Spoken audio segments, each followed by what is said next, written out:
Het wie een gloepende koude dag. De grieze roema door de grauwe.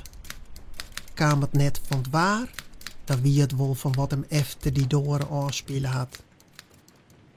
Het behindige kjemmeke wie verlitten, maar toonde nog sporen van buizigers en begeerte.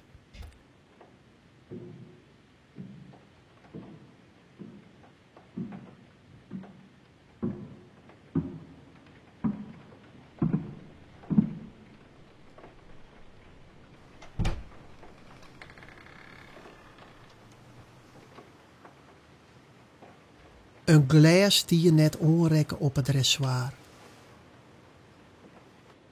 Spietig. Want het wie een poer best slokje.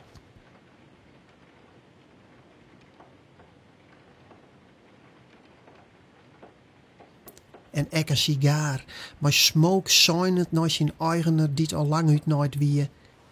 En nee net waarom komen zo van wat er hier onrechte hier.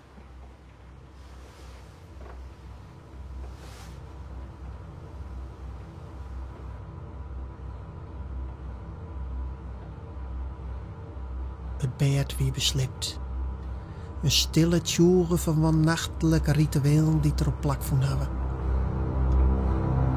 Daar lag het heel bleek te liggen van het vrommes.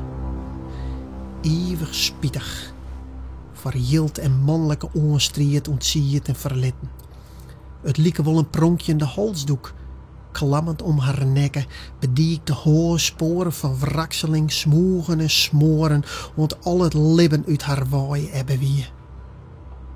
Het wie krekt, alsof ze alleenig maar luid te dreeën, in afwachting van wat wie en red komen zal. Het wie het onbegin van de mannen van het Frieske boek.